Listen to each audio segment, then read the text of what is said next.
From Wish TV and the All Indiana Podcast Network, this is the News 8 Daily 8 Podcast, a Wish TV News 8 update.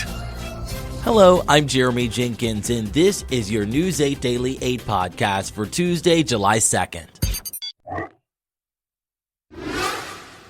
We begin with a story making national headlines. Indiana Congresswoman Victoria Spartz is facing a weapons violation for having a gun at a Virginia airport. According to TSA, the gun was found in her bag. Her office released a statement yesterday acknowledging that she accidentally carried an empty handgun in her suitcase and that she didn't realize the gun was in the pocket of her suitcase as she entered security at Dulles Airport. Spartz was summoned to appear in court but was not taken into custody. The Congresswoman currently serves the 5th Congressional District and is seeking re-election.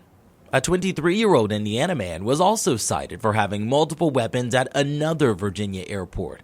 The Washington Metropolitan Airports Authority says Dalton Rafford of Mitchell, Indiana, had a loaded .22 caliber handgun and a switchblade in his carry-on. Police confiscated Rafford's gun but allowed him to return to the check-in counter to place his knife in his check bag. Back here in Indy, a 21-year-old man is due back in court this morning after police say he broke into a home on the city's west side, sexually assaulted a mother and her 12-year-old daughter while recording it on his phone. According to court records, the mother told police the two were raped multiple times at gunpoint inside the home. Records go on to say that the woman's 1-year-old and 8-month-old were also in the home during the assaults. Gardner's court appearance is scheduled for 9 a.m. The conversations surrounding a new designated outdoor drinking area in Carmel have reached the next steps. City Council held a meeting last night to discuss the topic with community members. Danielle Zulkowski reports. Or a designated outdoor refreshment area would allow people in Carmel to take a drink from inside of a bar and restaurant and walk around outside with it within the boundaries of the district, as long as it was in a specific cup. The proposed boundaries include 1st Street Northwest as the boundary on the north, 4th Avenue Southwest and 3rd Avenue Southwest on the west. West Carmel Drive is the southernmost point, and it extends to Executive Drive on the east. Well, it brings in more tax revenue. That's one thing. Think about many of the people that own condos on the Monon that spend many evenings at Savor or the Goat or anywhere else in Carmel, and it would be nice if they could, instead of having to chug their beer before they leave, just be able to walk home with it. There is concern among the 2 residents who spoke about the proposal publicly.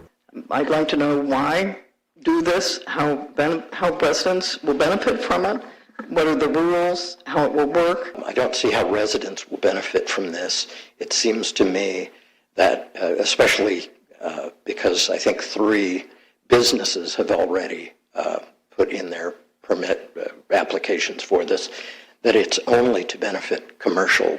One local business owner says this could be a positive for his business. The answer is yes, qualified. As long as it's enforced correctly and it's patrolled correctly by the city.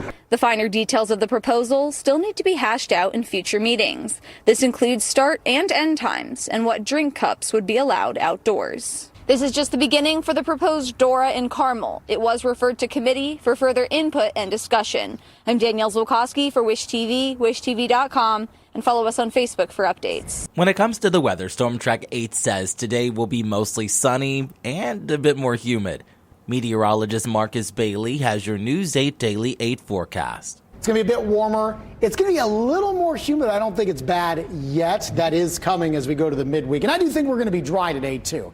Beautiful, beautiful view there with just some thin clouds overhead as we're approaching daybreak about 18 minutes from now. 60 degrees right now. Winds are out of the east at 6.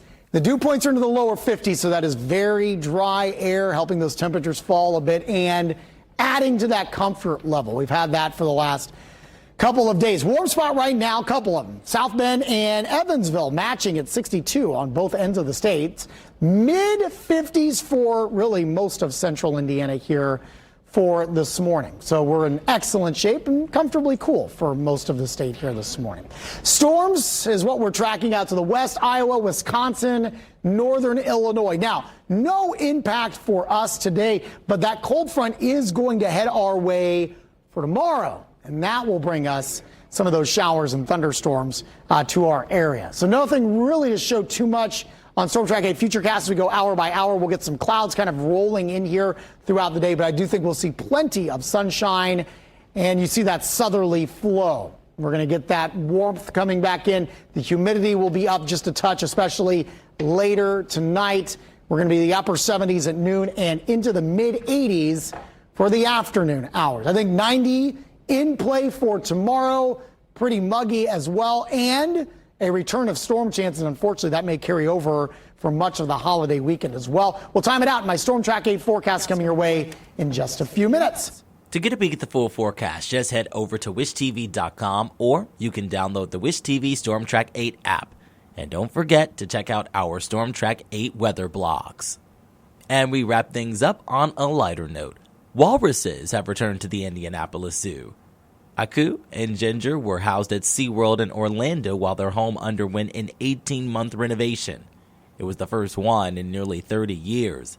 The zoo's curator says the two should feel right at home. We redid the entire exhibit, all the structural, and now it's up and amazing. We have created a little bit more space on the island area for them to lay down, and they are just going to love interacting with the visitors, and I think everyone will enjoy them. If you would like to see how the two are adjusting, well, you can. The Walrus exhibit is now open to the public. This has been your News 8 Daily 8 podcast for Tuesday, July 2nd. I'm Jeremy Jenkins for Wish TV, wishtv.com, or follow us on Facebook for updates. This is the News 8 Daily 8 podcast, a Wish TV News 8 update on demand. For even more, on demand and on the go, connect with Wish TV on Facebook at wishtv.com and on the free Wish TV mobile app. Thank you for listening, and be sure to like, subscribe, and follow this podcast for updates every weekday morning on the All Indiana Podcast Network and wherever you get your podcast.